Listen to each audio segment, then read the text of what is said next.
গিন্নি, তুমি যদি এমন করে শুয়ে থাকো তবে সংসারের কাজ কে করবে? একটু তো সংসারের কাজকর্ম করতে হবে নাকি? নয়তো না খেয়ে থাকতে হবে। আসলে আমার শরীরটা ভালো লাগছে না। তুমি কোনো চিন্তা করো না, আমি রান্না করেই রেখেছি। তুমি চলো, খেতে দিচ্ছি। হ্যাঁ, তাই চলো। কবে যে আমাদের সন্তান জন্ম নিবে আর তুমি আলসেমি ছেড়ে সংসারে মন দিবে। তুমি এভাবে কেন বলছো গো? আমি তো আর সাদে আলসেমি করছি না।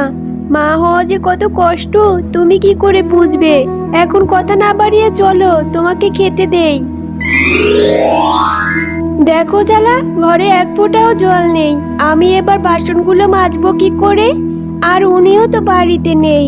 এবার জল এনে দিবে কে? এবার তো আমাকেই গিয়ে নদীর পাড়ে জল আনতে হবে। এ কথা বলে ঝুমা শিয়ালিনী কলস নিয়ে নদীর পাড়ে যায়। আর নদীর পাড়ে একটা সুন্দর প্রজাপতি দেখতে পায়। ওমা, কি সুন্দর প্রজাপতিটা! প্রজাপতিটা ধরতে ভীষণ ইচ্ছে করছে। যাই, প্রজাপতিটা ধরে হাতে নেই। এসব বলে ঝুমা শিয়ালিনী প্রজাপতিটা ধরে আর প্রজাপতিটা হাতে করে নিয়ে হাঁটার সময় হঠাৎ করে হোঁচট খেয়ে পড়ে যায়। আর প্রজাপতিটাও ঝুমা শিয়ালিনীর হাতের নিচে পড়ে মারা যায়। আহ, এটা কি হলো? আমার তো ভীষণ পেট ব্যথা করছে। একে প্রজাপতিটাও হাতের চাপে মারা গেল। আহ, পেটে যে বড্ড ব্যথা করছে, আমি তো উঠতেই পারছি না। ঝুমা শিয়ালিনীর কথা শেষ না হতেই সেখানে একটা বড় প্রজাপতি চলে আসে। শয়তান মহিলা, তুই এটা কি করলি? তুই আমার সন্তানকে মেরে ফেললি। আমি তোকে অভিশাপ দিচ্ছি, তুই অস্বাভাবিক সন্তান জন্ম দিবি আর তোর সন্তান হবে পশুরূপী রাক্ষসী। এসব বলে প্রজাপতি চলে যায়। প্রজাপতি, প্রজাপতি দাঁড়াও, তুমি আমাকে ভুল বুঝছো। আমি ইচ্ছে করে তোমার সন্তানকে হত্যা করিনি গো। তুমি এমন অভিশাপ দিও না। আহ! এভাবে চিৎকার করতে করতে ঝুমা শিয়ালিনী অজ্ঞান হয়ে যায়। শরীরটা যেন অবশ হয়ে আছে। একে আমি বাড়িতে এলাম কি করে? আমি তো নদীর পাড়ে পড়েছিলাম। তোমার জ্ঞান ফিরেছে গিন্নি? আমি তো তোমায় নিয়ে খুব দুশ্চিন্তায় ছিলাম। সৃষ্টিকর্তার অশেষ কৃপায় তুমি তিনটে কন্যা সন্তান জন্ম দিয়েছো। আর আজ তোমার জ্ঞানও ফিরেছে। এই দেখো আমাদের ফুটফুটে তিনটে কন্যা সন্তান। তবে তিন কন্যার চোখ এমন লাল কেন বুঝতে পারছি না।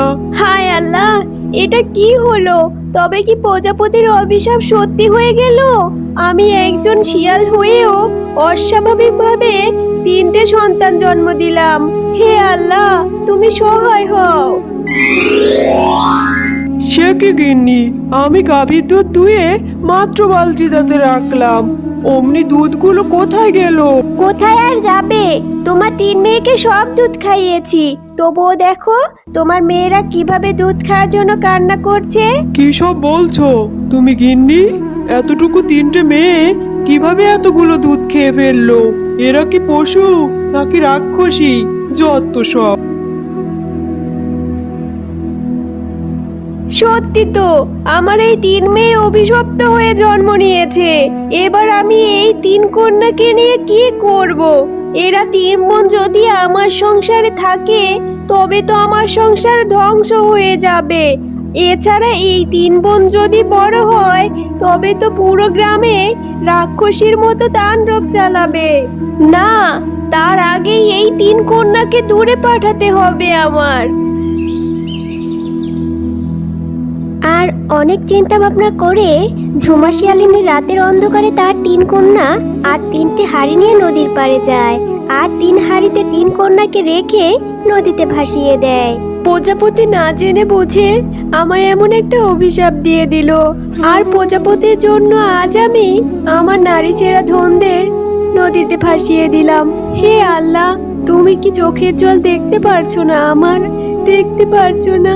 রাতের বেলা নদীতে এসে গোসল করার মজাই আলাদা। নদীর পানি সত্যি অনেক স্নিগ্ধ, কিন্তু হঠাৎ করে বাচ্চার কান্নার আওয়াজ কোথা থেকে আসছে? কি তিন হাড়িতে তিন কন্যা, নদীতে তিন কন্যা ভেসে এলো কোথা থেকে? আর এই তিন কন্যাকে কে বা বিপদে পড়ে এই নদীতে ভাসিয়ে দিয়েছে? যাই হোক, আমি এই তিন কন্যাকে পরিরাজ্যে নিয়ে যাব। পরিমাতার কাছে এই তিন কন্যাকে নিয়ে গেলে সবটা বুঝতে পারবো, আর পরিমাতাও এই একটা সমাধান দিতে পারবে। এরপর পরী তিন কন্যাকে পরিরাজ্যে নিয়ে যায় আর পরিমাতাকে সবটা খুলে বলে। সবটা শুনে আমি যতদূর বুঝলাম, এই তিন কন্যার উপর প্রজাপতির অভিশাপ রয়েছে। এই তিন কন্যার উপর থেকে অভিশাপ কাটাতে পারলেই তিন কন্যার মাঝে থাকা রাক্ষসী রূপ দূর হয়ে যাবে। তা তো করতেই হবে, কারণ তিন কন্যার জন্য যে এক অসহায় মা আর্তনাদ করছে। একজন পিতা সন্তানহারা হয়ে গেছে, আর আমরা পরী হয়ে যদি ওই অসহায় মা বাবাকে সাহায্য করতে না পারি তাহলে কেমন হলো? সেটা তো করাই যায়, তবে তিন কন্যার অভিশাপ কাটাতে হলে প্রজাপতিকে এখানে আনতে হবে, কারণ প্রজাপতি পারবে তিন কন্যার অভিশাপ কাটাতে। তবে আমি ওই প্রজাপতিকে ধরে আনবই, কারণ প্রজাপতি তো না জেনে শুনেই অভিশাপটা দিয়েছিল। তবে আমি চলি পরিমাতা। এসব কথা বলে পরি বেরিয়ে পড়ে, আর অনেক খোঁজাখুঁজির পর প্রজাপতিকে পেয়েও যায়। এই তো সেই প্রজাপতি দেখা পেয়ে গেছি। তুমি হঠাৎ করে আমাকে খুঁজছো কেন বলো তো? তোমাকে এক্ষুনি আমার সাথে পরিরাজ্যে যেতে হবে, আর কেন যেতে হবে সেটা যেতে যেতে বলছি। এবার চলো।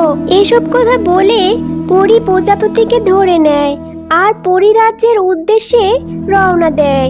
এই তো প্রজাপতি এসেছিস, আর পরি নিশ্চয়ই তোকে সবটা খুলে বলেছে। হ্যাঁ পরিমাতা, আমি সবটা শুনেছি, আর আমি না জেনে শুনে অভিশাপ দেওয়ার জন্য অনুতপ্ত হচ্ছি। সত্যি না জেনে শুনে কোনো কাজ করতে নেই। আমি এক্ষুনি তিন কন্যার উপর থেকে অভিশাপ তুলে নিচ্ছি, আর ওদের মধ্যে থেকে রাক্ষসের রূপটাও দূর করে দিচ্ছি। এরপর প্রজাপতি তিন কন্যার উপর জাদু করে, আর তিন কন্যার লাল চোখ স্বাভাবিক হয়ে যায়। এবার এই তিন কন্যা একেবারে স্বাভাবিক পশু হয়ে গেছে। আমার কাজ শেষ, এবার আমি চলি। আর তিন কন্যাকে নিয়ে পরি মন্টু আর ঝুমা শিয়ালিনীর কাছে চলে যায়। আমি তো তিন কন্যাকে নদীতে ভাসিয়ে দিয়েছিলাম, তাহলে তুমি কেন আবার ওদের ধরে এনেছো বলো তো? ওরা তিন বোন যে রাক্ষসী। না গো, তোমার তিন সন্তান এখন একদম স্বাভাবিক জানো, কারণ প্রজাপতি তার ভুল বুঝতে পেরে অভিশাপ তুলে নিয়েছে। আচ্ছা পরি, তুমি আমাকে সবটা খুলে বলো তো। আচ্ছা ঠিক আছে, আমি তোমাকে সবটা বুঝিয়ে বলছি।